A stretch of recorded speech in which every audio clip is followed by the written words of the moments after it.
My name is Rachel Westbrook, and on behalf of the Conservation Commission, I'm really pleased to welcome Barry Genslinger, who is the state's only dedicated rehabber of sick, weak, or injured bats, working in a place he and his wife Maureen call the Bat Cave, also known as the Vermont Bat Center. They take in 30 to 50 bats a year, and they field calls from all over Vermont, including right here in Randolph, taking in bats when they're found hurt or struggling in places they don't belong. They started out as bat fans, building houses for bats on their property. They later started the Karakura Cabin Company, selling over 4,000 certified bat houses all over North America. Since 2001, Barry has been presenting educational programs to schools and community groups, and we're really excited to have him here with us this evening. Please give him a warm welcome. The thing that makes a successful program about bats is for you to get all your questions answered. And I don't know what those are. So I got a bunch of stuff I can talk about. But while I'm talking, if you come up with a question, ask the question. Don't wait till the end of the program because you'll forget the question and I probably won't have answered it. So we also happen to have one very special thing today that will probably not happen in another bat program for a long time. One of our bats that we overwintered actually came from Randolph, right down the street. Our license says we have to release wildlife back where it came from, which is why I'm here today, because I brought the bat with me, and it will be released tonight down at the golf course on the 9th hole. No. It'll be, we'll release it. I think, I've never been to the golf course, but it looked like a good place to really release it at the driving range. If anybody's ever been down there, is that a good place? Sure. Yeah. The bat won't care. The thing about bats is I could have released this bat up in Milton, Vermont, and it would have come back here. It knows where it belongs, and it would have made its way back here. But since I had the bat and I have to release it near where it came from, I don't have to release it exactly where it came from because Harvey got it out of his house and he would not be happy if I released it back in his house.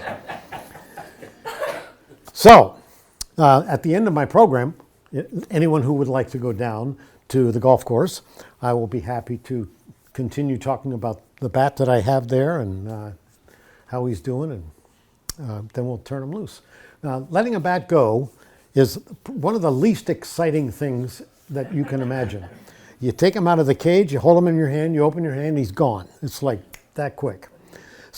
So I always try to give him a couple mealworms before he takes off, so he's got a little full belly and he can go out and start eating bugs. So that'll be exciting. Well, for me it'll be exciting. You may not care. For the bat. The bat will be very excited because he's been in this little cage in our hibernation area, sound asleep for a long time. So now we'll let him go and he'll go do what he's supposed to do, which is eat bugs. But he's not going to go back to Harvey's house. Well, my guess is that Harvey has some way that bat got into his house to start with, and the bat knows it. So within a couple hours of feeding tonight, he'll be back in the attic. But that's all right. Harvey's at a board meeting up in Burlington, so he won't know.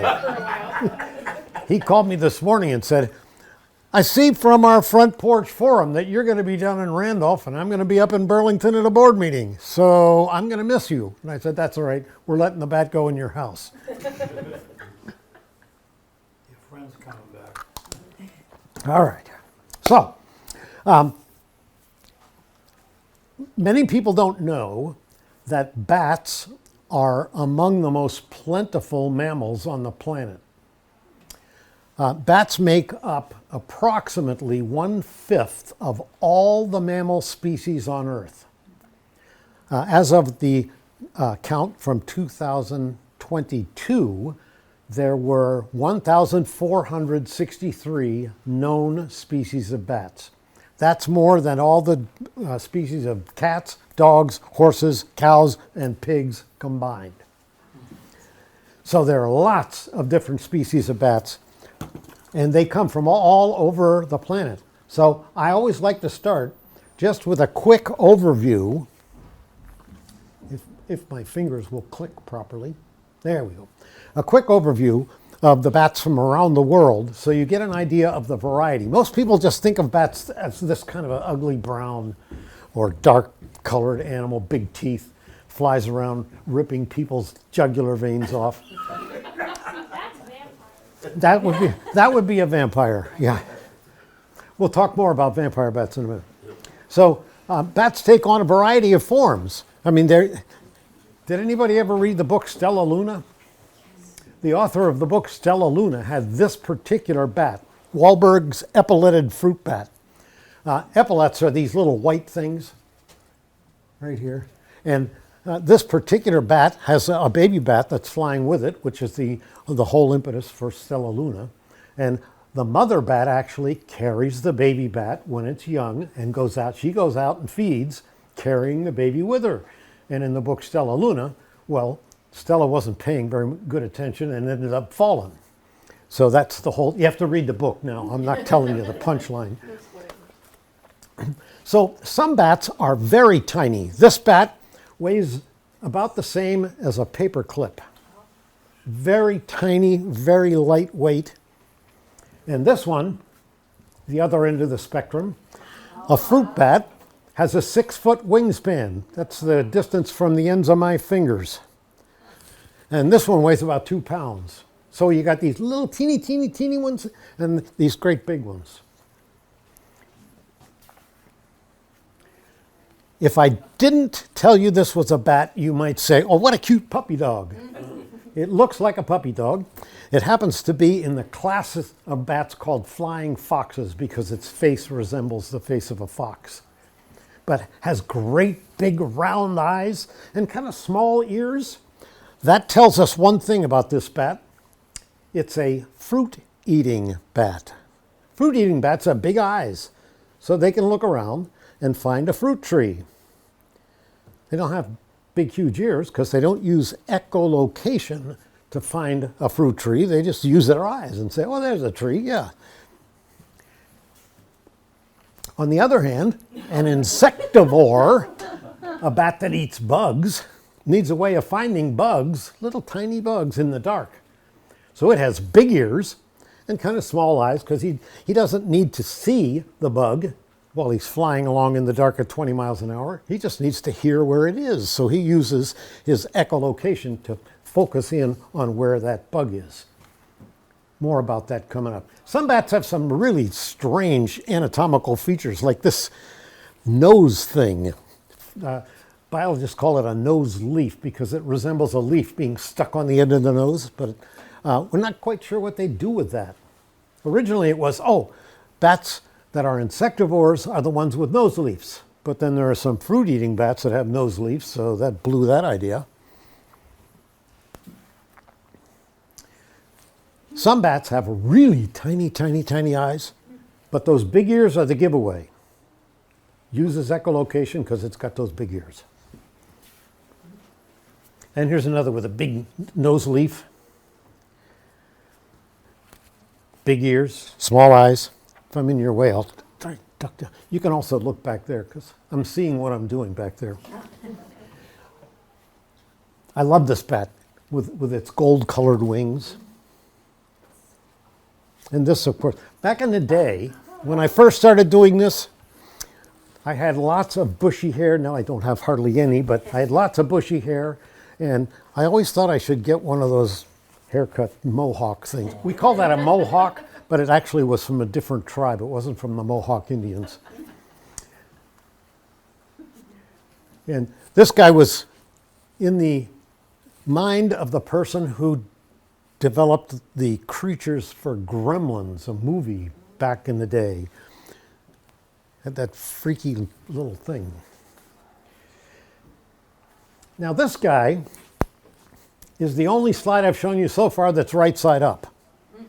All the other ones were upside down because bats hang upside down. Their entire anatomy is built to do things upside down.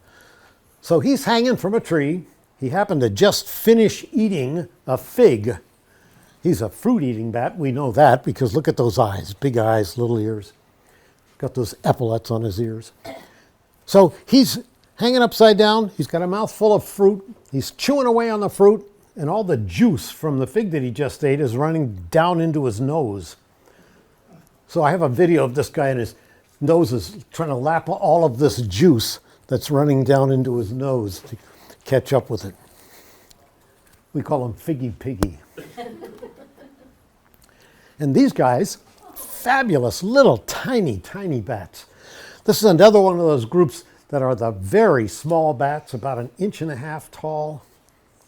And this particular group, beautiful white color, and they live under the leaves. This is looking straight up under the leaf of a palm tree. Now, normally a palm tree leaf goes like this, kind of curves upward. And these bats, if you look closely, you can see where they have chewed along the spine of this leaf all the way across both sides of the spine so that the leaf folded down like this to make a little tent, and they live underneath it. And the sunlight coming through the leaf turns that beautiful white fur the appearance of green, and they're almost invisible to any predators. What a cool idea. And when the leaf dies, because they chewed down the spine, they just move to another leaf, make a new tent. And the clever scientists call this one the wrinkle-faced bat. I'm not sure why. Some bats have some really odd features like this. And here's Stella Luna again. And this guy has a tongue that is 1.5 times the length of its body. The reason it's trying to get something out of that tube is because scientists were trying to figure out a way of measuring the length of the tongue without grabbing it and pulling it. So they just kept adding nectar to a longer and longer tube to see how far down the tube the bat would get its tongue. So what does it do with that tongue? When it pulls it back into its mouth, does it have a mouthful of tongue?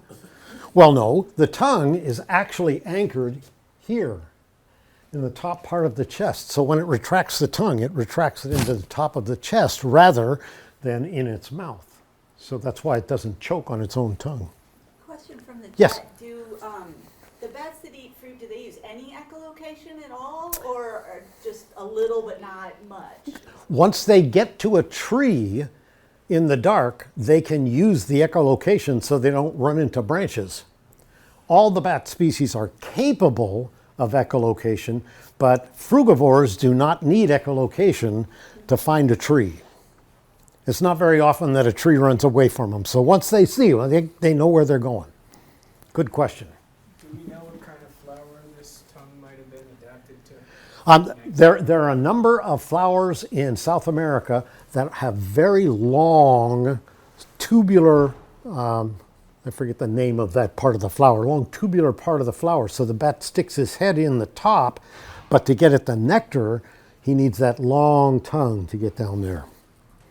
So did you say the tongue is outside when he's Nope, dying? nope, it's pulled back into the Inside mouth, and then but down. it's anchored into the top of the chest rather than, our tongues are anchored into the back of our throats.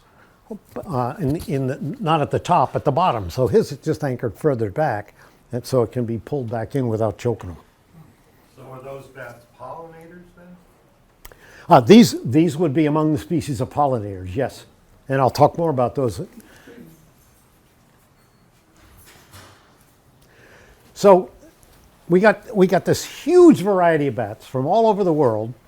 Here in Vermont, we only have 9 species. So out of all those species of bats, there's only 9 species that live here in Vermont. I'll talk more about those in a minute.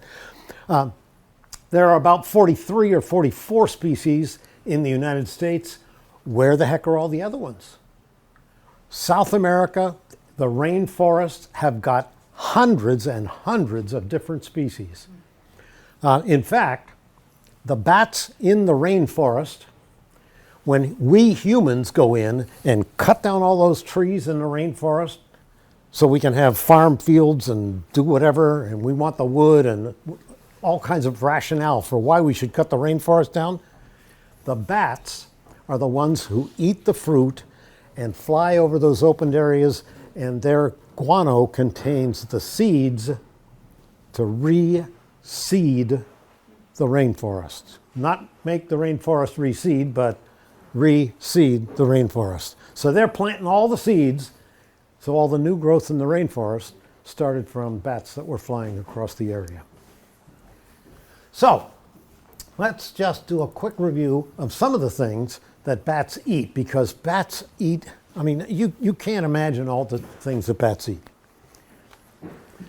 There are approximately 750 different species of bats that eat insects, and they eat all kinds of insects. One of the ways they catch insects, they're all those that use echolocation. So they're flying along, they're chasing a bug, they get the echolocation hit on the bug, and now how do they catch it? Do they fly up and just snag it in their mouth? Well, no, actually, they have this big net with them. It's called a wing, and they fly up, and when they get right up to the bug, they just take that big net and go whee and scoop it into their body. Some species throw it into their tail membrane and then get back to flying and bend down and grab it out of the tail membrane. So it's a very efficient way of catching bugs. But they don't just eat flying insects. They can eat, they glean, they can pick insects off the ground in flight. So they will eat crickets and grasshoppers. And this particular species likes these millipedes or centipedes. And they are actually, this species is actually able to land on the ground, pick up a bug, and then take off again. There are a lot of species that can't do that. Yes, go ahead. Can they, if a cricket or a grasshopper is in mid-jump, can they catch it? They certainly could. They are very efficient insect predators. There was one picture there of a cricket sitting on top of a cactus. Well, that cricket didn't actually just wind up on the cactus. It was put there on the cactus by Merlin Tuttle and his crew trying to get a picture of a bat coming in to pick up a bug. So they put the cricket on the cactus, and the bat came in and picked it up off the cactus for them. It was a trained bat, believe it or not. But it looked good in the picture, didn't it? Like, wow, look at that. All right. Oh, this is one of my favorite pictures. This guy's able to handle a scorpion without getting stung. So, a wide variety of things in the world of insects that bats eat. Then we have about 250 or more species that are frugivores. And they like eating what we would consider to be overripe fruit. They don't like crunchy, hard fruit. They like squishy fruit that they can take a bite of, squish all of the juice and the good pulp out of it, and then spit the part out they don't like. So they will grab a piece of fruit like this and hang from it, or they will grab a piece of fruit, pull it off the vine, and take it with them like Figgy Piggy did. And then they go to their favorite tree that they're going to hang on while they're eating their fruit. This guy's picking a piece of Dura fruit up. He'll take off with that in his mouth, go find his favorite tree branch to hang on while he's eating that fruit. But notice he's picking the one that's overripe, not the green one, not the one that's rock hard. He wants the one that's easy for him to chew. Do the bats get drunk off of their overripe fruit, is the question? Good question. To my knowledge, they are not fermented fruit. They are just at the point of being squishy. So they would not be fermented. I do have a group of birds who come by every year in the spring and eat all of the cherries that have spent the entire winter, and they are fermented, and they're all drunk, and they all end up splashing in my pool and doing weird stuff. So our frugivores eat all kinds of fruit. They like overripe fruit, and we scientists have recently done some studies because fruit farmers said it's the bats that are eating all of our good fruit. So they did a study. they put some tags on bats that they knew were feeding on fruit in the area. Big, huge orchards. And way over there, 5 miles away, a whole bunch of wild fruit trees. Where did the bats go? To the orchard? No. They went to the wild. They've been eating wild fruit for the past 2 million years. They don't care about cultivated fruit. So they proved to the farmers, you've got your fruit, the bats aren't touching them. They want the stuff they've been eating forever. So then, we've got nectar-eating bats. Bats that take their meal from inside of an assortment of flowers.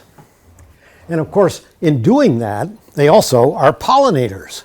So here's a bat coming up to a cactus flower out in the western part of the United States. He's going to stick his head inside that flower to get at the nectar. The nectar is way down here. So he sticks his head in. Notice how long his neck is and how long his snout is. It's a perfect fit for those flowers. They are, by the way, one of the only pollinators of the agave and saguaro cacti out in the western United States. Who cares about that? Well, if you like tequila. This is what it looks like after a good day of getting nectar from flowers. They are covered in pollen and have spent their night pollinating flowers all across the desert areas of the United States. Totally different method that a symbiotic relation between a plant and a bat has developed. Here, the nectar is way down here, but the pollen is up here. And when the bat goes in to get the nectar, the pollen comes off on its back. So it goes flower to flower to flower, carrying the pollen on its back while it dives into the flower. So these nectar bats have really long tongues then? They have long necks and pointed snouts. Their tongues are not terribly long because this guy is going to go halfway into that flower. If we have time, one of the problems I have is I get going on these things and we realize after about 2.5 hours, it's like, I'm hungry. Let's get out of here. So we've got to be careful about that. But in the event that there's time, I'll pull a video up of one of these guys actually feeding on a flower as it's going. So then we got 7 species that are carnivores, meat eaters. They eat a wide variety of meat. They eat frogs, they eat lizards, they eat snakes, they have very strong jaws and very sharp teeth. If you look closely at that guy's teeth, you can see he's got some serious teeth going on there. They will catch a frog and they will eat the whole thing. So, I have some video if anybody wants some really gory stuff of a bat eating an entire lizard. Then we have a bunch of bats that eat fish. Now you'll wonder to yourself, how the heck does a bat catch a fish? They have little tiny fishing rods, little Orvis. A bat catches a fish the same way it would use echolocation to catch a bug, but it's looking instead for the circles in the water. When a fish comes up and grabs a bug, it makes those ripples. And a bat knows at the middle of those ripples, there's a fish. And it comes flying in with its feet. If you look closely at those feet, very long toes with right angle toenails that are sharp as a razor. And it drags those in the water as it's flying by and hooks the fish and picks it right up, throws it right into its mouth, and goes off to eat it in its favorite fish-eating tree. How in the world did they get that photo? Well, I wondered that myself. And I've got another one at the end of this of a bat getting a drink. And I'll tell you the story when we get there. So what's missing? What's missing? Oh, vampire. Oh yeah, vampire. Vampire bats. Vampire bats are real.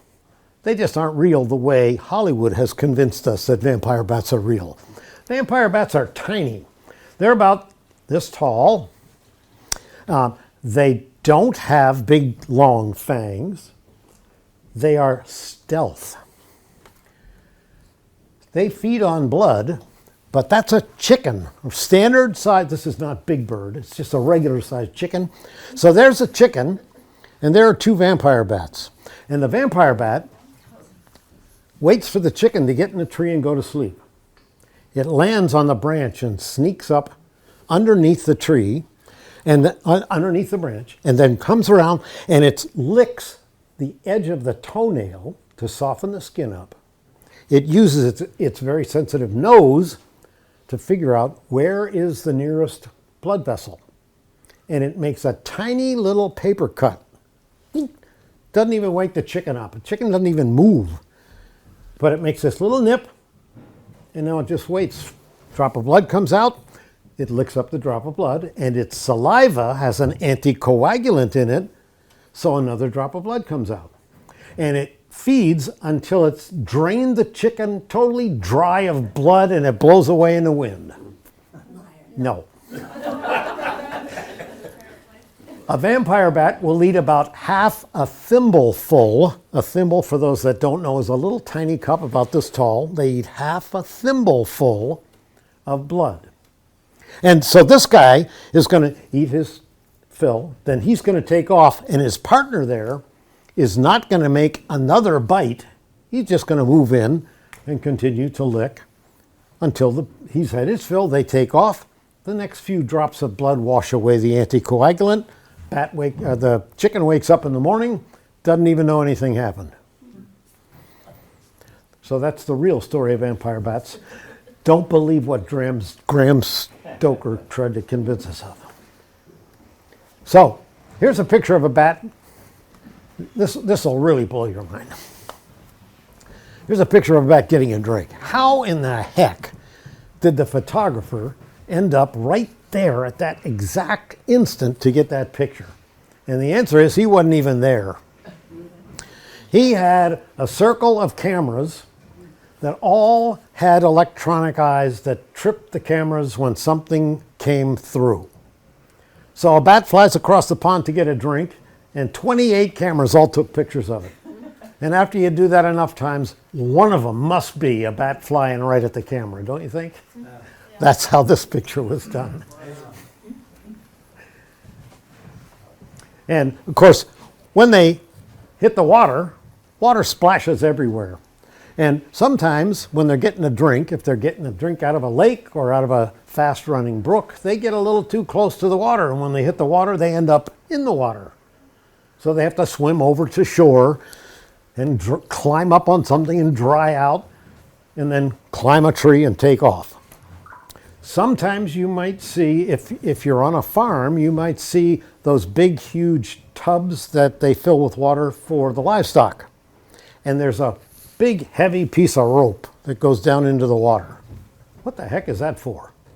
Because bats fly across to get a drink, and if they end up in the water, they can't get out. But if there's a rope in there, they swim around and climb up the rope, and they're gone. So how do they swim? What do they use to swim? They have arms just like we do. They're called wings on a bat, but those actually their arms. And so they swim, just paddling along. There's a lot of surface area on those wings. They probably float. Say that again? Could they float with their wings? They probably float very well. And if you just take this picture, here's a bat's thumb, and 1, 2, 3, 4 fingers. Here's the forearm, elbow, upper arm.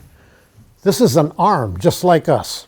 Bats being mammals, they have the same body parts we do. So when a bat wants to fly, it just opens up its hand, and the hand forms the wing, which is why all the bats of the world are in the order Chiroptera, which means hand wing. Chiroptera. Other questions? Anybody? Okay. So, there's things bats eat. So now, here in Vermont, we only have 9 species of bats. I always think that we kind of got cheated. If there's 1,463 species, why don't we have more than 9? Well, the answer is, for the past couple of million years, all the stuff that those bats like to eat is found in the northeast part of the United States. So the species that we have here in Vermont and upstate New York and Maine and Connecticut and Massachusetts, those are all the same species. As we get further south, there are a couple more species that join the crew, but they've been around forever. And bats, years and years and years and years ago, bats lived in bat houses that were huge old growth trees. We think of big trees as, they're this big around. But 1,000 years ago, 2,000 years ago, big trees were huge. And when they died standing. And they got big holes in them. And the bats moved into those big open areas in the trees. And they lived inside those huge trees.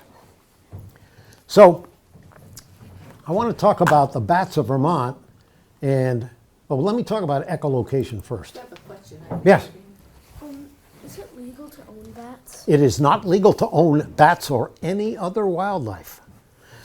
And at the Bat Center, we don't own any of the bats. We simply care for them.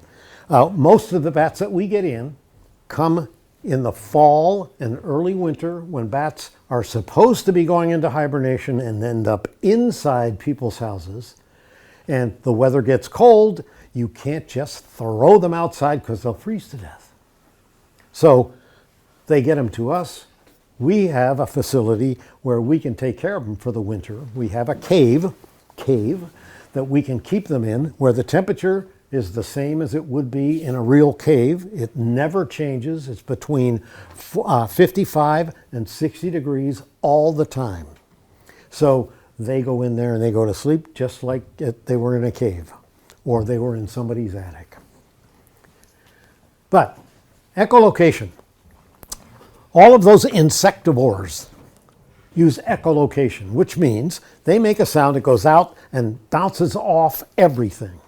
And they learn the difference between the echo coming back to them for a bug, a moth, a mosquito, a bus, a house.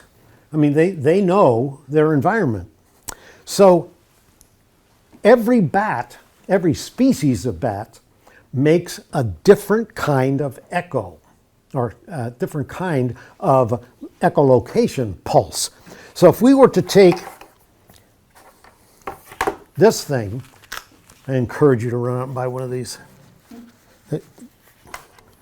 They're only $375. You can get these at Amazon.com. So this is a little device that you plug in. I have one that happens to plug into the series of things, iPads, iPhones, iPods, everythings.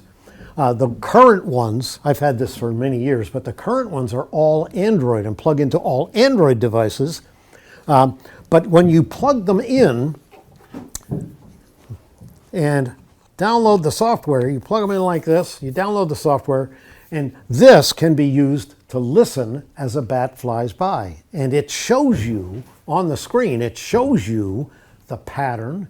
You hear the echoes, and the echoes are different for all these different species. So you hear the echoes. You can set it to listen for the species that would be in Florida or Tennessee or New York or wherever you happen to be. And it will tell you the bat that just flew by was Eptiscus fuscus or Myotis lucivicus. It'll tell you the species. So you don't even have to look it up anywhere. It just hears that echolocation pattern and it knows the pattern goes with a particular bat species. So here is what echolocation happens to sound like for different species. So this sounds to us like a bunch of chirps. It's actually thousands of pulses going by so fast that to us it sounds like a continuous noise. And this particular bat is a Mexican free-tailed bat. And that's the way it echolocates to catch its insect. Pardon the echo. This one has a completely different type of echolocation. And you'll see from this how this machine is able to tell which bat is which.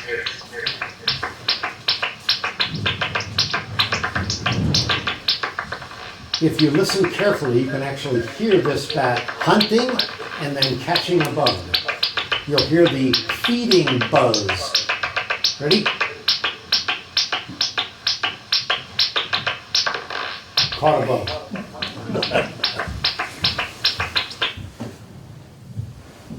This is one of the species we have here in Vermont, the silver hair bat.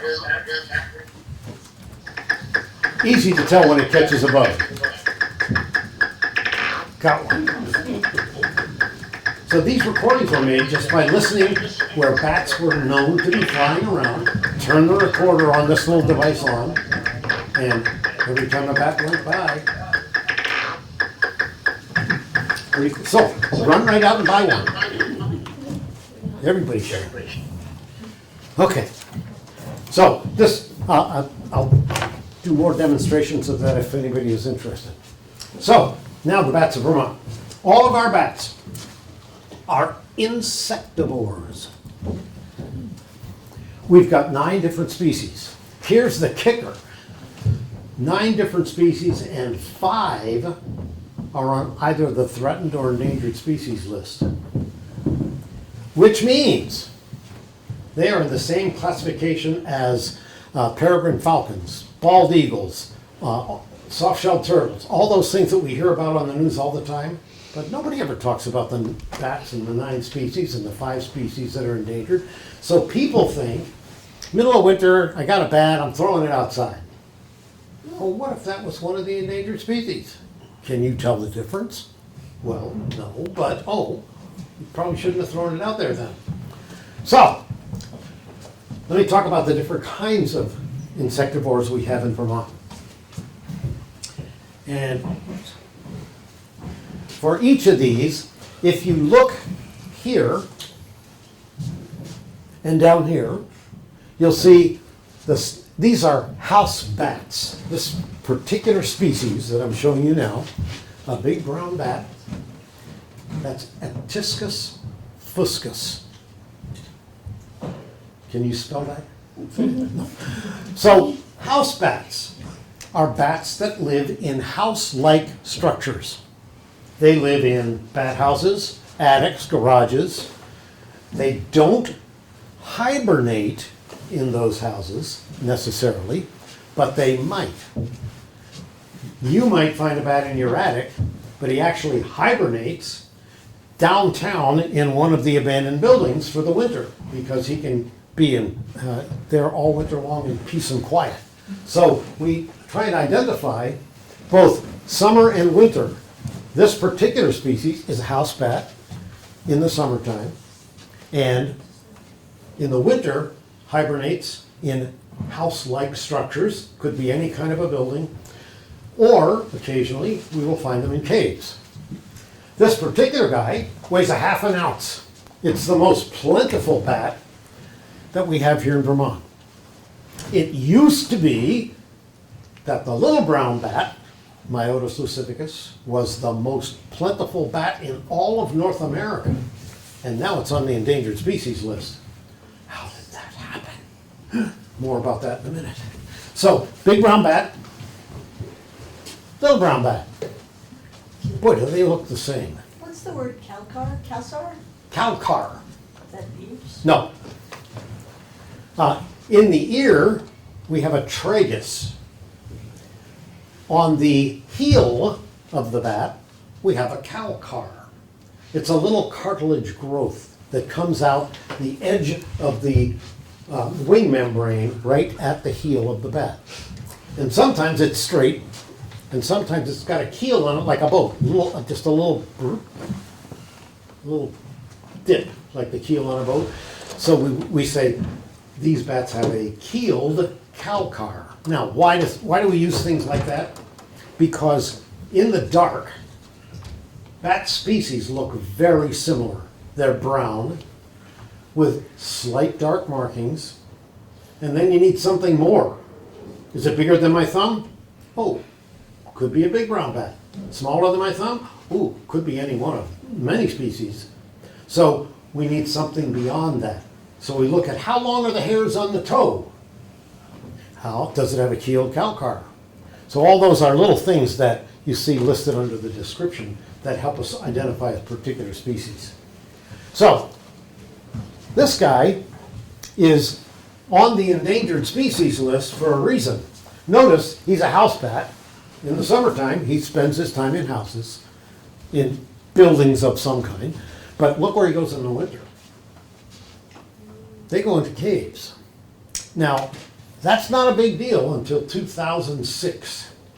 In 2006, a fungus somehow came from Europe to a cave outside of Albany, New York.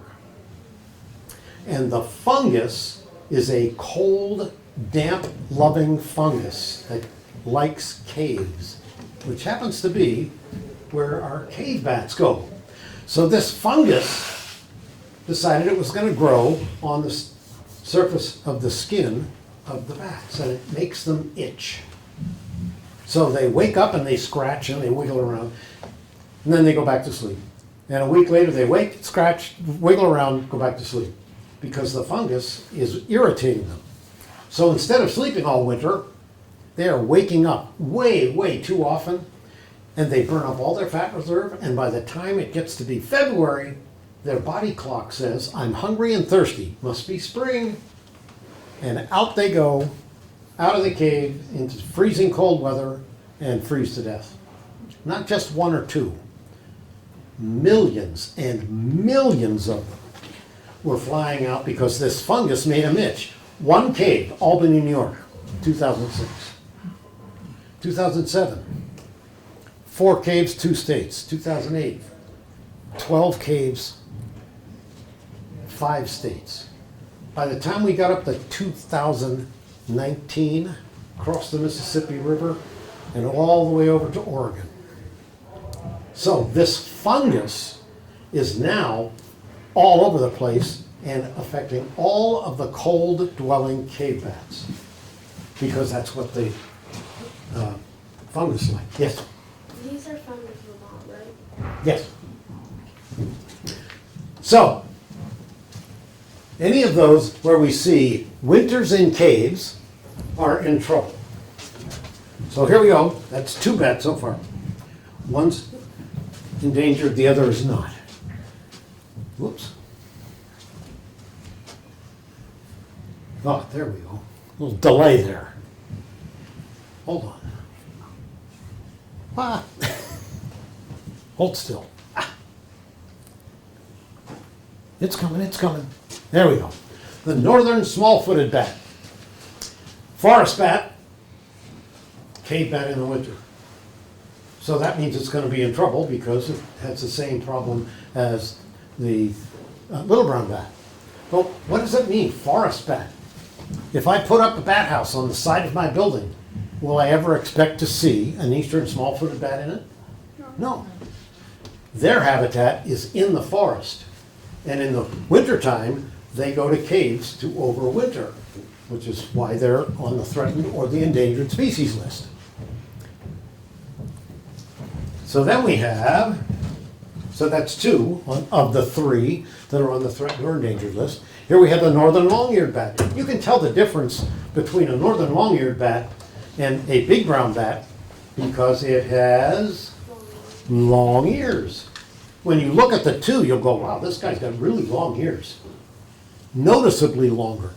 That other one, the small-footed bat, when you look at that compared to one of the others, and you look at their feet, you say, wow, this guy's got really tiny feet. That's because it's a small-footed. You had a question? These are also really tender. Yes. Definite difference in shape. The tragus in the ear for a northern long-eared bat is like a dagger. It is very long and comes to a very sharp point. Of course, we're talking about something that's only this long. But it comes to a point. So it's easy to tell when you look at it, this is a northern long-eared, not a little brown, not a big brown. because looking at that tragus, it makes it clear. So, another cave bat. It forests in the summertime, caves in the winter, on the threatened or the endangered species list. Indiana bat. So the Indiana bat is on the federally endangered species list for exactly the same reason. It's the fact that it's going into caves in the wintertime that are causing the problem. And then the tricolored bat, another one that's on the endangered species list. Each one of these got there because it's a cave bat and the fungus got into the cave, and that's the thing that has caused the problem. And then we have the silver hair. Now we're getting into the big bats. Huge bats here in Vermont. This is a migratory bat. He doesn't mess around in the whole hibernation thing and going into a cave. He just goes south. He flies south, but he's 3 inches tall, weighs 2/5 of an ounce. He's huge. He's called a silver hair because every hair has a silver tip on it. And the red bat, another one of those. He's a forest bat, but he migrates in the wintertime, heads south for the winter. Looks a bit rodent-like in the picture, at least. Say it again? Looks a bit like a rodent. And if you saw one, he's not very tall. He's 3.5 inches tall, weighs 1 ounce. So he's not like this big. He's a little tiny thing. And most of the time he looks like just what you're looking at. He's got a very short face. So he looks really small. He pulls those wings in and he looks really tiny. He looks a lot like a guinea pig, only a miniature size. And this is our granddaddy of them all. Weighs 1 ounce. Biggest bat we have here in Vermont. He's enormous. Another one who forests in the summertime and then migrates south. How far south? They don't just go down to New York. They go to Tennessee, Florida. They go a long way. And they return to exactly the same spot where they left. They know, bats know how to go where they're supposed to be. So, those are our 9 species, and the reason that those are on the threatened or endangered species list is because they are cave bats. So, let's talk about white nose fungus. Anybody want to try and pronounce that? Proper name. The fungus is Pseudogeomycnococcus destructans. We call it PD, much easier. So I'll spare you the details of all of the bat species, or the bats we had in caves. In Haley's cave, we had 15,000 bats in 2006, 7,000 in 2007. That's 1 year, half population gone. Fewer than 1,000 in 2008, and now there are virtually none. Last survey, there were no bats found. So this is, Dorset, Vermont has the largest hibernation area for bats in Vermont. And it's a cave way up at the top of Mount Aeolus. The cave goes straight down and is a perfect location for bats to spend their winter. The fungus, of course, got in there. And the first time the biologists went up, this would be in 2007 winter survey, they went up there and they found carcasses of tens of thousands of bats on the ground because they had come out, didn't figure out, gee, it's still cold, we should go back in, because their body clock is saying, go eat. You're running out of energy, go eat. So they would hang around the opening of the cave, and all those little dots that you see are thousands of dead bats all over the ground. Barry, do they know how the fungus spread from cave to cave, like across the U.S.? Well, the big question is, how did it get from a cave in Europe to a cave in Albany, New York? That's the big question, and it's as yet unanswered. We know how it spread once it got there. Bat goes into the cave, bat gets the spores of the fungus on it. spores of fungi are incredibly tough to get rid of. So that bat happens to be one who wintered in a cave in Albany, but he spent his summers at a cave in northern Maine, at a house in northern Maine. So he left the cave and went up to Maine with the fungus on him. So he carried the fungus, deposited the spores of the fungus in a new cave. Now the cave became infected with a fungus, and of course, out of the thousands and thousands of bats that were in that first cave, they all went somewhere. So it went in a matter of 2 years from one cave in Albany, New York, to the new area in 2008. It has now spread to multiple locations. I'll just click through these and you'll see how rapidly it spread. 2010, 11, 12. And then all of a sudden, we zoom back because the next year, all the way to the West Coast. And then we started seeing it on the West Coast, down in Texas. So anywhere that those bats were spending their winters and coming out and carrying it somewhere else, it was just spreading like crazy. And of course, back when this was first discovered, the big question was, with this huge, huge decline in the species, a cave that used to have 250,000 little brown bats in it now has 15,000. In another couple of years, are they going to be extinct in that cave? That was the big question. Could you wait outside those caves, like the time when they would have to come out and rehabilitate at least some to save the species? That would be a great idea. If we could put somebody up on top of that mountain in Dorset, on Mount Aeolus, and every time a bat came out, they would collect it and bring it up to us. Could we then I don't think you could take care of all of them, but at least a few. We do every year. The scientists, see, here's the deal. You cannot intentionally go and take wildlife. That's against the law. So they could not open the gates to the cave and go into the cave and collect all the bats that were within 50 feet of the entrance. What they can do is, if they are outside the cave, they can pick them up and bring them to us. So every year we do in fact get them.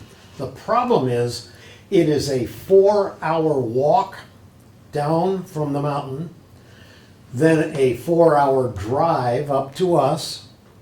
Very stressful on bats that are already in serious problem.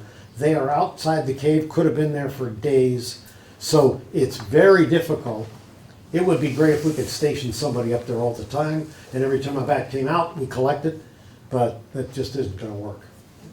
So it would be great if we could do that. And when we get the bats, we use betadine, an iodine solution. We use a very dilute betadine solution and put it on their wings, and kills the fungus instantly. So we are able to get the fungus off the bats, and now they do their part in recovering. I'll show you some pictures of that in just a second. Yes? Couldn't you just put food and water inside the cave? Well, you could. The problem is, when they come out, they are already stressed. They are, No, in the cave. yeah, but as they're, well, in the cave is, I think, 7 miles long. It's a big, huge cave. So trying to put food in there for the bats would not be very practical, pretty tough to do. And trying to kill the fungus, we can kill fungi, that's no problem. We have antifungal stuff. The problem is, every cave has got thousands of different fungi that are all good. It's just the one that is no good. But what we discovered over time, Mother Nature figures this thing out. Over in Europe, fungus is in the caves, doesn't affect the bats. There are thousands and thousands of bats. Over here, we are beginning to see a slow increase in the population of bats in our caves, very slow, which says they are adapting. One of the observations was, in Dorset, the bats have moved deeper into the cave where it's too cold for the fungus. So they are able to make it all the way through the winter without the fungus, and then they come out. So they're figuring this out without us trying to do anything. It appears as though the bats are doing what Mother Nature has done for the past thousands and millions of years. So Yes. how does the fungus get started in the first place? Well, when a spore comes over here, fungi travel as spores, little microscopic. If a climber was spelunking in a cave in Europe and got it on their rope, and years later went down into a cave in Albany, New York, those spores came out of the climbing gear and end up in the cave. Perfect environment for the fungus. It starts blossoming, and now it gets on the bats. Are they only in caves, or do they get on trees and house walls, or? Cold, wet environments. So that is cave environment. It also happens to be every rock crevice in our granite faces, every crack, every slag pile from mining operations where they pulled out tons and tons of rock and just piled it all up. They are all filled with the fungus way down inside, and it happens, that's where northern long-eared bats like to spend their winter. That's where small-footed bats go in the winter, because they can burrow way down under these enormous piles and work their way back out in the spring. So in Europe, the reason that it's not affecting bats there, is it because those bats over 500, 1,000 years are also in the colder areas, or it doesn't affect those particular species, or is there something else going on there? we think it's just a matter of, and we don't know how long the fungus has been there, but it's suspected it's been there for like 1 million years. But there's never been a connection between European caves until we humans came along, European caves and North American caves, because we're able to make that transition. The bats can't fly that far, so they wouldn't have transmitted. So we think the bats have just evolved. The stronger bats are producing stronger offspring. They're better at feeding. The ones that in our caves that didn't die right off are the ones who did better. They went into hibernation fatter. They picked a better place in the cave. One thing about bats, you can go into a cave and you can put a band on a bat that's hanging on this nub right here and come back the next year and he's hanging on that nub right there. So they have to learn that they should move to a different location. That's how we know that at least one bat has lived to be over 36 years old, because it was found in the same cave at the same location for 36 consecutive years, not because it was dead and hanging there, but because it left and came back. So is this just happening in New England, or? No, this is all over the United States, them. Canada. It's all of the caves in southern Canada. Bats are found everywhere on this planet except the South Pole and the North Pole. So it's affecting all of the ones west of Everywhere, here? any cave bats are impacted by this. Yes, question? Has it become an issue in South America? Well, in South America, the temperatures are warm all the time. The food source is available all the time, so there is no hibernating.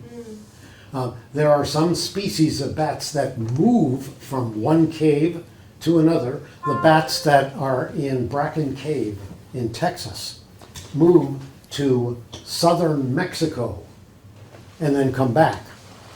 And that's not an easy thing when you're trying to drive your little moving truck and you have 50 million bats that have to move.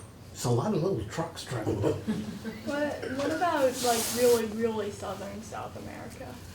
Like bottom of Peru southern? Because it Yeah, gets somewhat. that's a possibility. I'm not right up on the specific species that are down in the southern part of South America. So it's possible. The cave, once the fungus got here, it spread so fast, and anywhere that the environment is one that it likes, it will continue to grow. One of the nice things about it, if a bat survives in the cave, survives the winter and comes out, it's got the fungus on it. But once the temperature gets over 70 degrees as it comes out of hibernation, the fungus can't survive. So the fungus dies off naturally on the bat, but here's the issue. Bats have got this incredible immune system. So this is the effect that white-nosed fungus has on a bat. This is a bat we got out of Dorset Cave. The people from Fish and Wildlife went up there, they found a bunch of bats out there. They picked them up and brought them to us. So this is a picture when it first came in, April 10th, 2018. If you look closely, you can see on this bat's wings, right here, is my pointer showing up? Okay, right here, you can see a little tight spot right there, a little funny spot on the wing, and over here on the other wing, right here. That is a telltale sign that this bat had the fungus growing on it. So we know this bat was infected. So what's the big deal? Well, bats have got this incredible immune system that can fight off anything. Ebola, SARS, rabies, COVID. They have this incredible immune system. When the fungus gets on them, their immune system goes into high gear. This thing has got to go. It's got things growing into my skin, and it starts attacking the fungus. And what happens is it attacks the fungus so violently that it rips its own wings apart. So you see, from April 10th to April 26th, this thing the wings have just fallen apart. This one, almost all the trailing parts of the wings. This bat could never fly in the wild. Had we gotten this bat and gotten the betadine on it and killed the fungus right away, maybe it wouldn't have gotten this bad. But for the first time ever, in 2018, the Vermont Bat Center said, maybe this bat is capable of healing itself. Let's give it warm, good food, high humidity, 98% humidity in its enclosure. So it's almost raining. So here's the bat on May 9th. And it's saying, hey, I can fix this. And it starts regrowing its own wing tissue. And then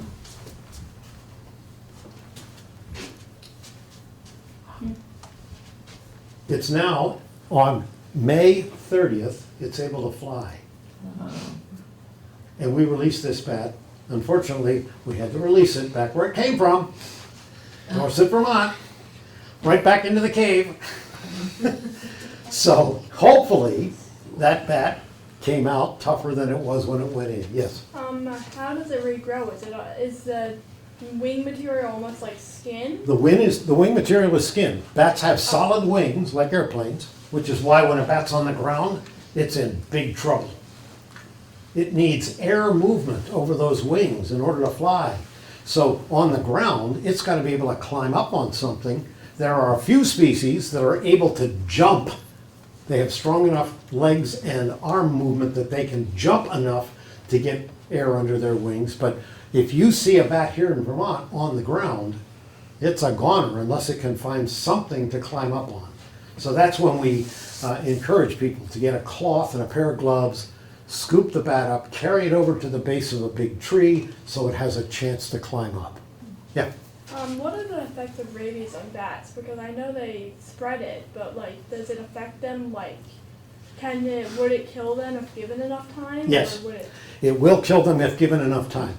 They are able to fight off the rabies virus for a period of time, but it eventually catches up to them because it's attacking the entire nervous system all at once. And even the bat's immune system can't keep up with that kind of an attack. So a bat that gets rabies may be able to survive for months, but then suddenly it just goes downhill very quickly. That's why we often find bats that have flown along doing perfectly well all the way through, and here it is July and we find a bat on the ground and it's flopping around doing weird things. That's one that has rabies, and it finally caught up to it. So the bat could no longer fight off that infection. Yes? So we've always been told that if you wake up in the morning and there's a bat in your room, you need to get rabies vaccines because the bat could have bitten you in the night. Can you comment on that? I certainly can comment on that. If that is the case, you always, always, always in Vermont dial 1-800-4-RABIES. And you talk to the people that know, and you tell them exactly what your story was, and they will tell you. I don't make any attempt at telling people what to do medically. No, but my The question rule of is, thumb is, if the bat is in your house and is in a room with a sleeping person, then it's possible that you have come in contact. It's not that it bites you, it's that you came in contact with its saliva. The rabies virus is transferred with saliva. So, bat's crawling around on your arm and happens to crawl over your finger where you had a hangnail. If the saliva gets into the hangnail, now you are infected with the rabies virus. And that's not such a big deal, except for the fact that in humans, rabies is terminal. If you don't get treatment, sayonara. I guess that was my question. I was like, wait, there aren't vampire bats in Vermont, but that was the reason. Okay. That's the reason. It's the saliva that is the issue. So in the event that you do get bit, you definitely now have a puncture wound, even though no blood, you can't even see where he bit you. That doesn't matter. It got under the epidermis and that's it. You've been infected with whatever the bat had. So that's why if you call the rabies hotline, 1-800-4-RABIES, they will tell you, after you tell them your story, they'll tell you, yes, there's a chance, or no, there's not. It was in a different room. It was with your husband. We don't like him. Whatever. Yes. Do you ban all the bats that you rehab? So Yes. can you track them to Yes. see? Every bat that we have taken in or that Fish and Wildlife has dealt with have a wing band that says, on this tiny, tiny little wing band, it says Vermont Fish and Wildlife and then a big long number. So we know every single bat that we've ever taken in. We know for a fact that we had a bat which we raised from baby size. And by the way, when you call up and say, we have a baby bat, if it's bigger than the end of your baby finger, it's an adult. Baby bats are this size. So when we get a baby bat in and we hand raise it, it doesn't know any area. So we release it at our location. And it gets released with its rabies vaccination. So we know it's not going to get rabies. And it has a band on. So we released a bat. We have a big enclosure where it learns to fly. We listen to the acoustics so we know it's catching bugs. And then we just open the door. And when it is ready, it leaves. If it wants to stay, some have stayed for weeks and eventually go somewhere else. But we had one that we put out there. And after a couple of weeks, he finally decided he was going to venture outside the door. So we watched him. He ventured outside the door about 10 feet and went right back in. Next day, he was feeling much braver. He went out about 30 feet and then right back in. And then a couple days later, he just disappeared. And we thought, okay, good for him. We don't have to worry about that guy anymore. October comes along and it starts getting cold. We go out in the enclosure. The door's been opened all summer. Go out in the enclosure, and darn if he isn't in there. We know it's the same bat because he's got an armband on and we know which one's which. So we said, okay, you're not being very smart here. We're going to leave you for another week and see what happens. He went sound asleep in the little bat house. We have a bat house out there that's like this. And he just went in there and went to sleep. We said, okay, it's getting cold enough, we better bring you inside. So we brought him inside, made sure he was healthy, checked his weight, put him in our hibernation cave. Next spring, took him outside, put him in the thing. He hung around for a while, eating our mealworms, and then disappeared. In the fall, October gets here, there he is, back in the bat house. He's there waiting for food, and we didn't feed him, so he crawled in and went to sleep. So we brought him in, another overwinter, took him out the next spring. Finally, after 3 seasons of doing that, he never came back. Now, we don't know whether he never made it or got eaten by something, but we're thinking, oh yeah, he finally figured out he can stay in the wild. Did you give him a name? We give, back when we first started this, our grandchildren named every bat based on the circumstances where it was found. This particular one was named Willie. will he go or will he stay? We had one that was a pair of bats that were found in a church basement in a bucket of nails. How they got in there, I don't know, but they were named Spike and Rusty. If you go on our Facebook page, you'll find all these crazy stories of some really interesting things. Yes? Is it true that if an animal has rabies, it will foam at the mouth? One of the things that happens when an animal is infected with rabies is its throat begins to constrict, so it can't swallow. So the saliva in its mouth starts building up, and that's what you're seeing. It's not foaming because the rabies made it foam, it's foaming because it can't swallow. So it can't take a drink and clean its mouth out. So I've never seen a bat that was foaming at the mouth. Some animals do, some animals don't. Somebody else had a question? See, I told you, we've been here for 4 hours and you didn't even notice. All right. So, that's about white nose fungus. And our bat species are doing a darn good job of figuring out how to deal with the white nose fungus. Let me just do a quick thing of our rehab facility. Bats, unlike people who take care of squirrels and rabbits and foxes and deer, bats are tiny. They're little tiny things. They don't require very much space.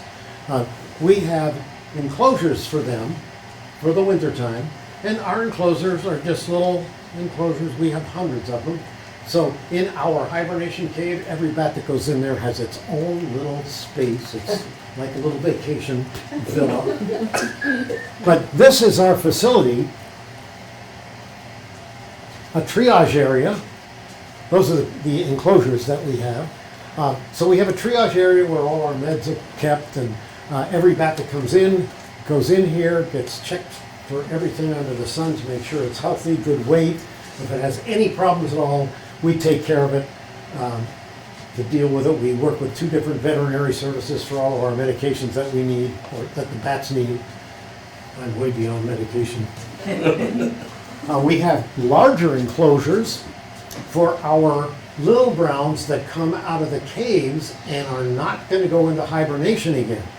They're coming out, they're high humidity, high temperature. So these enclosures can be covered in plastic, have heating pads inside, turn the heating pads up, blast humidity into them so that they are in there in the best possible environment to repair those wings. And by the way, little brown bats and northern long-eared bats, those little tiny species, can fly around in these cages, no problem. They fly around in circles. Do you have permanent residents or like residents who are so badly injured somehow that they couldn't be Well, released? the law says if we can't rehabilitate them in 12 months, they must be euthanized. So if we get a bat that comes into us, we have tried for years to allow us to have educational bats that we know are vaccinated against rabies, but they can't be released because they're missing a wing, missing a leg, or whatever. And bats are very intelligent, and they are very friendly. So bats that we've had for a long period of time, they are just wonderful ambassadors for the world of bats. But the law says 12 months, euthanize. So any bat that we get in and we know it is never going to be releasable, it's a huge drain on our resources to take care of somebody that after another 8 months we're going to have to euthanize anyway. And nobody can come visit us. So all we can do is show you video, and the rare case where I happen to be going to some place where I'm bringing a bat that has to be released, and I can bring it, and those people who want to come watch when I release How it. do the authorities monitor this period of time? They rely on us as rehabilitators to follow the law. I mean, it's as simple as that. They license us. The penalty, of course, is they revoke our license, and since we're the only one in the state, now you got nobody. So let's see. We have an indoor flight area for our little baby bats. Remember, baby bats come to us. They're less than an inch tall. They get hand-fed every hour on the hour, 24 hours a day, until they are up to 4 grams. That's the weight, just over a dime. And once they get to that size, now we can change so we now feed them every 3 hours. And we increase that cycle, but it is intense for about 3 weeks. Then they're full grown. So once they get to be full grown, we can start feeding them mealworms, teach them how to self-feed, then it's easy peasy from there. But they don't know how to fly. So we have an indoor flight area where we can put them in there, and it's big enough that they can practice flying around before we take them to the outside. Yeah. 2 questions. How many staff do you have to feed them once an hour? And is there a time when they're all born, or are they born throughout the year? They're born all different times in the spring. They are all born between early June and the first week in July, I think is a good estimate. That's when all the pups are born. So if you have a bat house and there are 30 bats living in a bat house and half of them are females and half of them have babies, all of a sudden there's going to be a whole bunch of babies. And they fall out of the bat house onto the ground, and you find them. If you can get them back up into the bat house, that's good. If not, then they come to us and we hand raise them from there. And how many people feed them? How many people does it take to feed them? No, how many do you have to feed all these bats? Oh, on our every staff, hour? our entire staff. Oh, it's huge. me and my wife. Whoa. So you don't sleep in June? We are the only 2 that are licensed to do that. We do have a board of directors. We're at 501c3. We have a board of directors, and the board of directors happen to be the best bat biologists in Vermont. Some are the best in the country. And when we have, one year we got 53 bats, all from one demolition site, all at the same time. So we sent an email out and said, all hands on deck, 24 hours, come on down.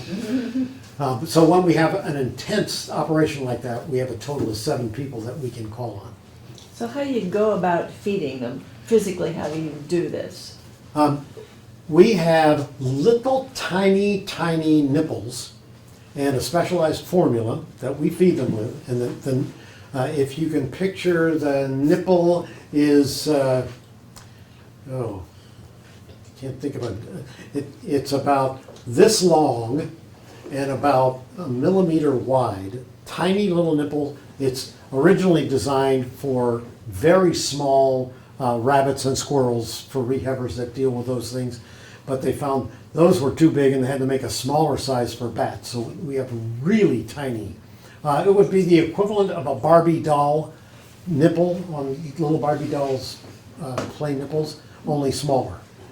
How do you not lose those? They all get nicely fastened. They're designed to fasten onto a syringe. Not the kind with a needle, just the body of the syringe. They slip right over it, so the point is just the part sticking out. So there's a bigger base on it than the little nipple. I don't think I even have a picture of those. This is our hibernation cave. On the left is looking at it from the outside. On the right is the cages all lined up. Every cage has, if it was one bat coming from one location, then there's one bat in the cage. Some of these cages have 5 bats in because they all came from the same house. Somebody was renovating in their attic and they came across a whole bunch of bats that were in there, so they came to us all at once. So in a given winter, we may overwinter 10, 15, 20, or as many as 100. We've had, the biggest group that we had was 108 in there at one time. So that's the hibernate, yes. Can you have different types of species of bats in the same cave? So you might have a little brown one and Yes. another type, and they get along okay? Yep, those cave bats, when we did the review of the species, all those that are cave bats would be found in the same cave. So we'll have northern long-eared small-footeds, and the myotas, the little browns, the tricolors, all can be found in Dorset Cave. They are not, in Dorset Cave, you might go in and look up at the ceiling of the cave and there's a cluster of 200 little brown bats. And then over here, there's a cluster of 50 northern long-eared bats. And over here, there's a cluster, so you wouldn't find a cluster that had 20 other species mixed in. That would be a rarity. And this is our outdoor flight area, where once our little pups or are severely injured that are recovering, we want to make sure they can fly before we send them off. They go out here. It's 16 by 16, and they can fly around in there. There are bat houses inside there where they can go and rest, and we feed them while they're in there. And then when we think it's time to go, we just open the door. You know, they either stay or they go. And we have a video surveillance system. One of the issues with bats, if you go into a room that has bats in our enclosures, they disappear behind their little cloths. They hide the minute they hear us coming, until they realize we're going to give them food, and then they stick their head out, so I give them a mealworm. But if we really want to know how they're doing, we have to be able to see them anytime, day or night. So we have a video surveillance set of cameras that is in various places throughout the triage area. So if we get somebody that's come in and injured, we can watch them and see how they're performing. And these are all pictures. We already looked at this set with the falling apart wings, so we don't need to do those again. Okay. Any questions? Whew. Yes? Have there been any studies about the effects of wind farms on bats? Well, that is a curious thing. Wind farms do the majority of their power generating during the daylight hours. And once it gets to be dusk and into the nighttime, they produce less than 2% of their power. Bats are curious. So a bat flying around a wind turbine says, what the heck is that thing anyway? And they fly up and investigate. They don't fly up and get hit by the blade. That would be ridiculous. Something with echolocation that can dodge your tennis racket. They don't get hit by the blade. They fly up and go behind the blade, which is an extreme low pressure area. And they go behind that blade, and instantly their lungs collapse from that low pressure. So they die from the collapsed lungs, not from getting hit by the blade. But of course, initially we thought, oh my gosh, they're getting hit by these blades and getting knocked all over the place. Well, they're not. They're dying because they're getting in through that low pressure zone, they're falling to the ground. Originally, we didn't have any idea how many were up there getting killed by these blades, because they get eaten so quickly by raccoons and foxes and anything passing by. They love to have a little bat snack on their way. So what we've realized is, if we were to shut down the wind turbines during migration periods when the bats are known to go down these flyways, if we just turn them off at dusk, there'll be no more mortality, because the bats will be flying by. They're on their way to somewhere else if they're on their migration path. So we just turn them off and turn them back on in the morning. And that has been very successful. There have been a lot of work done on acoustic things that will discourage the bats from getting close to the wind turbines anytime. And that's the newest research that's going on. Can these things be put on the top of those big, huge nacelles that are up there powering the wind turbine? And when you turn those things on, the bats don't come anywhere near them. I don't know the technical part of that, but I've seen videos of bats flying over a pond. Just tons and tons of bats flying over a pond. They flick the switch to turn these things on, and in 10 seconds, no bats. Turn it off, a couple minutes later, all the bats are back. So they know it works. Trying to convince the power company that they're only $15,000 each. Geez, you put one up there and, oh my gosh. Well, it costs them $45,000 to change the oil and those things. So it's all relative. That's right. It all depends on how thick you are. All right. Bat houses. I have some sample bat houses over here. The rule of thumb for a bat house, create something with a 3/4 inch space in it, and bats will like it. Create something with a 1/4 inch space or an 1.5 inch space, they won't like it. How do we know that?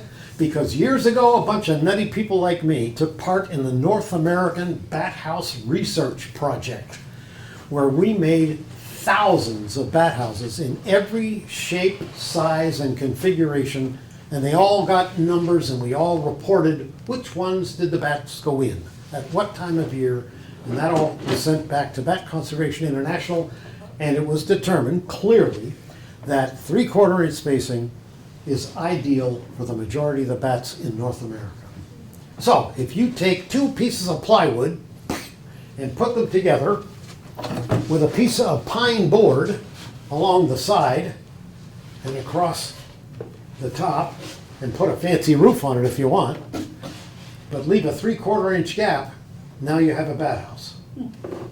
So this is the simplest kind of bat house. If you want to get really fancy, you can make a condo that has multiple areas.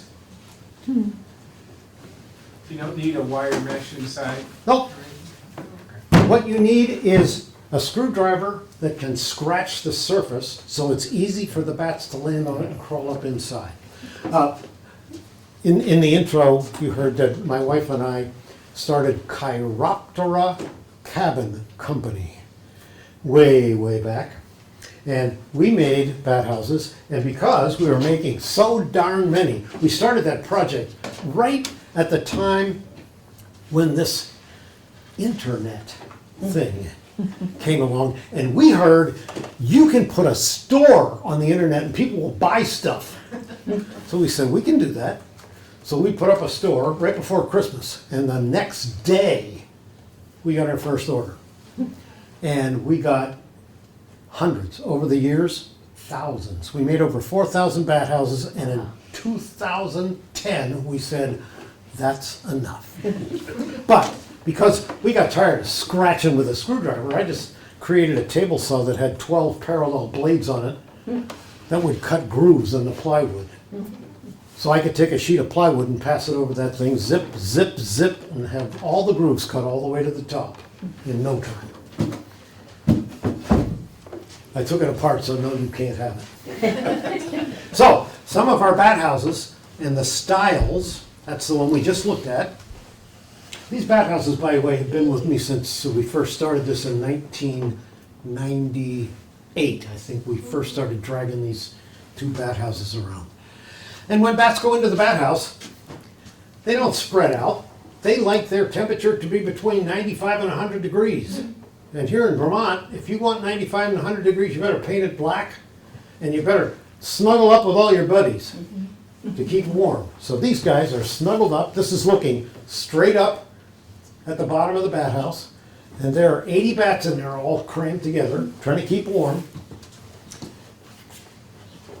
But bat houses are not, they don't have to be a particular size or color or anything. It's the gap that's important. So this one was designed for a forest bat, to be put up in the woods, not on the side of your house. The ones you put up on your house are for house bats. If you want one for the forest bats, you gotta make it like a tree, big tall thing, 3/4 inch gaps so they can get in there.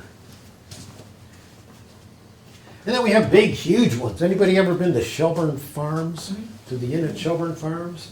If you walk across the grounds at the inn at Shelburne Farms, way down at the end of the field, you'll see this giant bat. Oh, look at that handsome guy.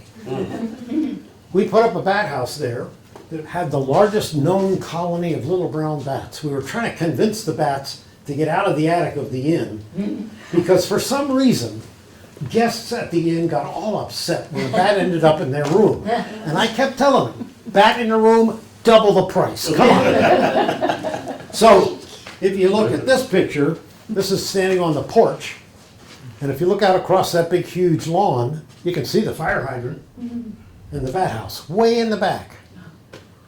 Almost invisible. That has been there. I think we're at 15 years now, and it's started to show its age. So they're working on a new set of bat houses to be put up because it has. I think the last count was 500 and some bats. Wow. Little brown. little brown bats living. So did they leave the attic? No.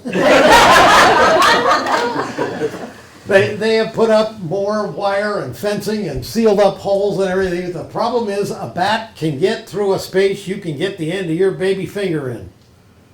So the facility is 4 stories tall, has been there for like 100,000 years or something. And there are more gaps and openings. And the thing they didn't realize was those massive chimneys are enclosed in a separate enclosure that goes from the basement all the way out through the roof. So if there's one crack in there, a bat can get into that crack and has access to the entire building. It's like, how are you ever going to get them out of there? Double the price. That's what I'm telling you. Put a big mesh over the chimney. What's that? Can you just put a big mesh over the chimney top? It's not the top. It's where the roof comes down and surrounds the chimney, or where it butts up against the side of the So building. it's through the masonry. And after all those years, the siding just has to warp a little tiny bit. And now there's a little gap, and a bat can land and zoop. We did a survey down there one time. In the summertime, people eat out on the porch. There's a covered porch on the west side of the building. People dine out there, having a wonderful evening, and we were doing a bat count. So we were counting the bats coming out of one of the areas behind the building where one of the chimneys was. And they were coming out along the side of the building and right across above the heads of the diners. Not just 1 or 2, there were like 50 bats. Zoom, zoom, zoom. I never even noticed them because they're silent. You can't hear them. And it's just poof, and they're gone.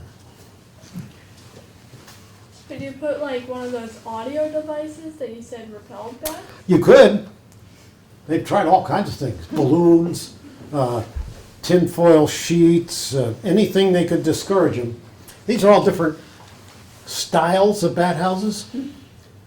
This is the one that you see there on the left is the shape of the bat house. On the right is looking straight up from the bottom of it. It's just rough cut pine right off the lumber yard. Cheap, cheap, cheap. And the big thing, 3/4 inch gaps. And you can put up 1 or 2, or you can go a little wild and put up lots of them. And the thing is, you put a bat house up, that doesn't mean the bats are going to go there. That big one at Shelburne Farms, there was not a single bat in there for 5 years. The 6th year, somebody in the bat group said, "Hey, look what I found." And there were 300 that year. So it's like, who knew? So you have to be patient. Sometimes you think you got a great location for a bat house. So you put it up, big open area, right by the water. This is down in, off the end of Crown Point Bridge. And no bats ever went in. Why not? Because it gets wicked wind coming through there all the time. And it never got hot, even with that nice shingled roof. But then you have a big bat house. This is in Canoe Creek, Pennsylvania. 7,000 bats. Whoa. We now have 2 of these in Vermont. I'm not sure what the population of those houses are, but they're just like this one. One is in Springfield and the other is in, not Springfield, someplace else. But then down in Florida, at the University of Florida in Gainesville, they had a big, huge educational building and it burned down. And there were thousands of bats living in the attic space of that building that were now displaced. So those thousands and thousands of bats had to go somewhere. Well, it happens the alumni built this beautiful stadium for the Gators, their football team, and behind the seats, there were 3/4 inch spaces. And the bats all moved in. So now you got all these bats, and the alumni said, "Hey, you got to do something, because we can't have these things coming out right in the middle of a game and all the fans running away." So they built a bat house. So this is the bat house, the first bat house that they built.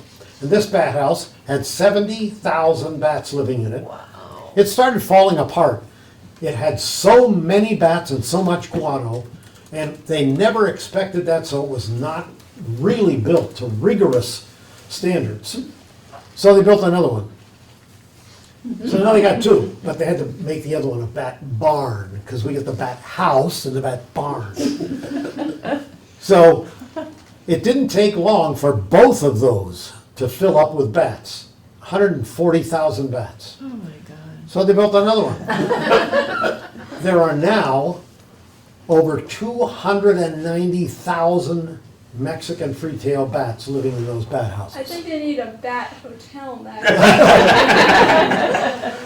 And Make it bigger and bigger. these bats go out every night and feed, and they consume about 20 tons of bats every night.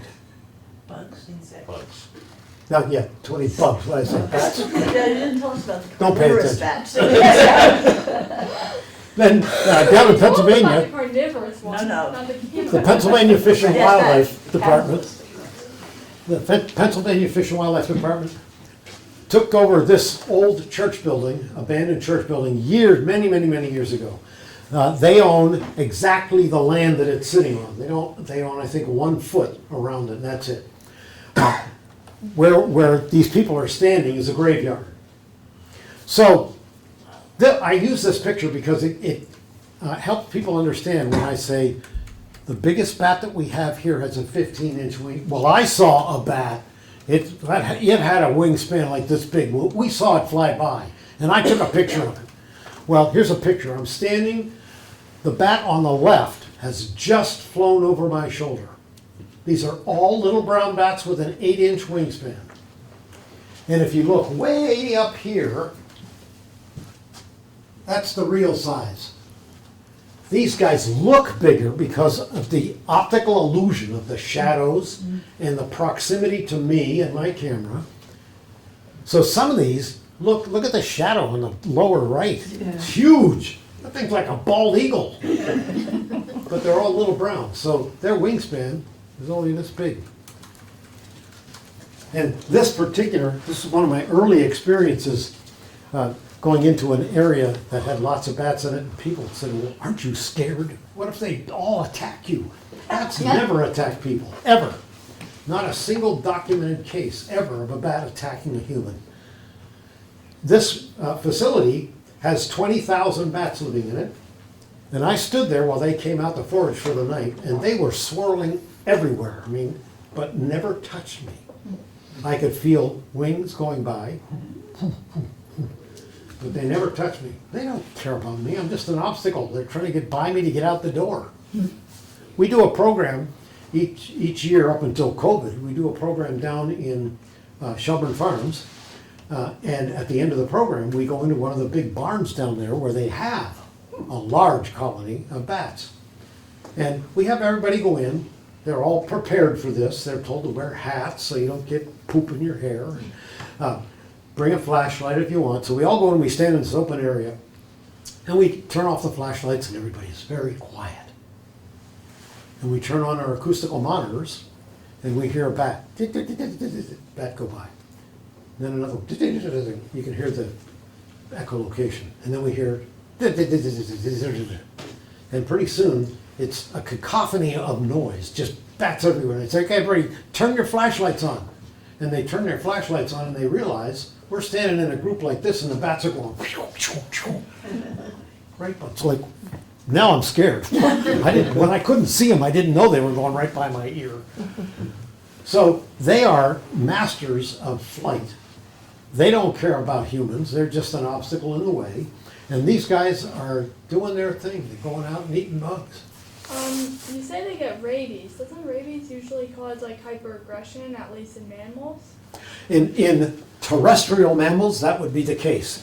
In bats, they will fly until they can't fly anymore and fall to the ground.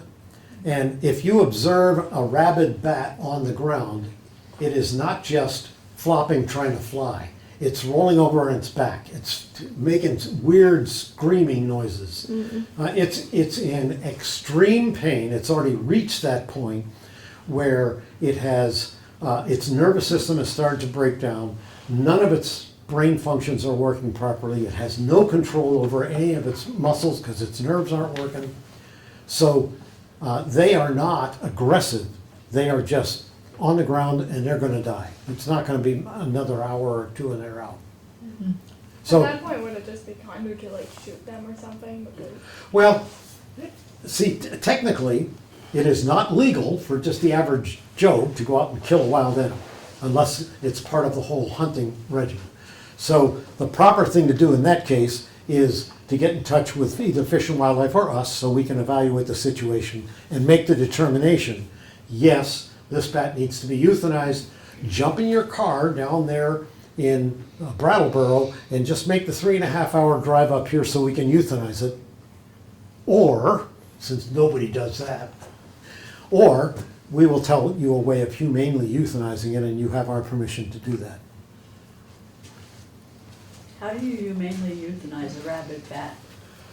You not just a rabbit bat, a bat that your cat caught and has its wing ripped off. Oh. No chance of survival.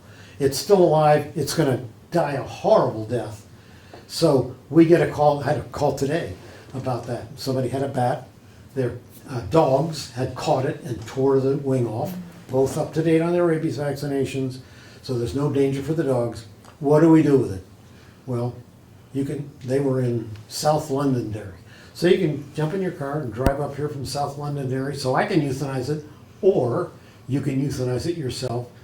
The best method for euthanizing it is a sharp, fatal blow, instantaneous. It can't be.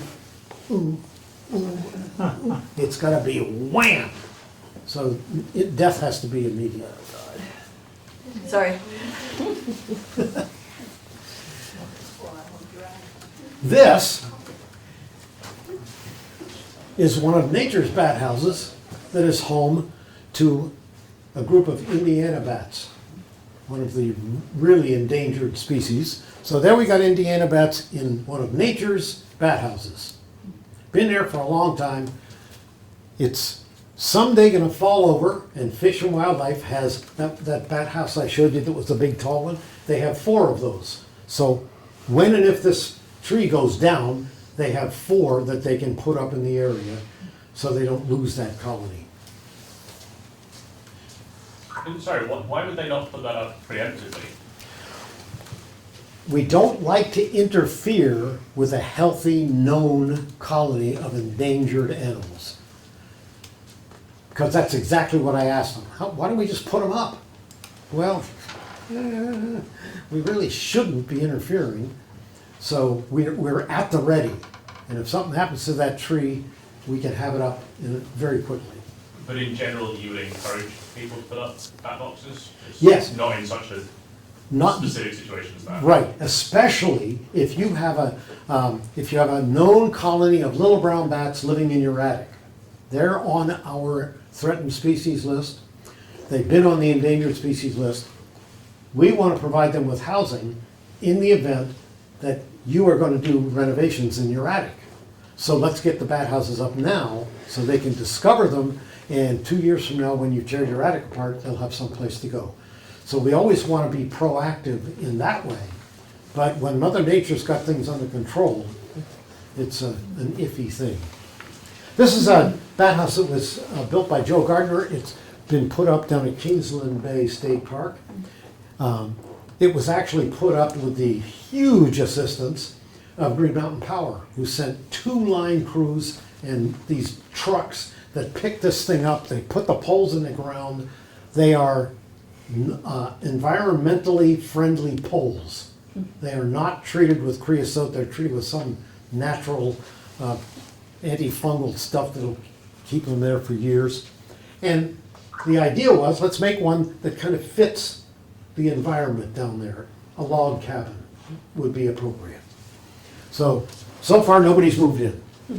Then, over by Vermont Public Radio, got another huge bat house that's over there. If you ever go to Vermont Public Radio in Burlington area, Colchester, when you're driving in that drive to get there, look off to the left. You probably wouldn't notice it unless you knew to look there. And this is another one that Green Mountain Power basically provided us with these crews that they're getting to be experts at putting bat houses up. So they arrived with these things, and I felt like an idiot the first time that they came. I said, boy, your truck's gonna be able to lift that thing up, it probably weighs 1,500 pounds. I said, our trucks can lift 7,000 pounds each. I said, oh, okay. So did any bats move in? This one has no bats in it either. It's one of those things where you can go look underneath and try and find guano. You can shine your light up inside, see if there's anybody in there. And so far, no takers. But we do know from our experience down in Shelburne Farms, you can go for years with a bat house that's checked on all the time and not have any bats, and then all of a sudden, there they are. So anyway, I ran out of slides. Well, actually, I have a few hundred more, but it's now 7:45, so if you were supposed to be somewhere at 7:30, you're late. So I'm going to be going from here down to the golf course and releasing our Randolph bat. To the main entrance, You are welcome to come and By the driving range, right? by the driving range, yes. The former driving range, I guess, Westley's? no, Where's the driving range? And were you serious when you said it will probably try to find the house, it will go to the house, that it? It doesn't have to try and find it, it it'll knows just- it'll just- exactly. It's just gonna go? Yeah. It's gonna go. He's gonna go fly around, realize he's free, catch a couple of bug snacks, and then over to Harvey's. house, back there before he will. We have released many bats where we turn them loose and we watch them. They go out, they make a couple of circles around to figure out where they are, and zoom. So this one came from Harvey's house? This one came from Harvey's house. So what were the circumstances? They found it on the floor of their cold room, in there, I think it was in the barn. It came out of hibernation early, and I think we got it, when did we get it? Beginning of April, maybe, I think. And Harvey called me up this morning. Harvey and I have known each other in our woodturners circle for years, and he called me up this morning and said, I just read Front Porch Forum. You're gonna be down in Randolph doing a bat program. I'm gonna be up in your area at a board meeting. So I'm gonna miss it. I said, okay. Oh, I probably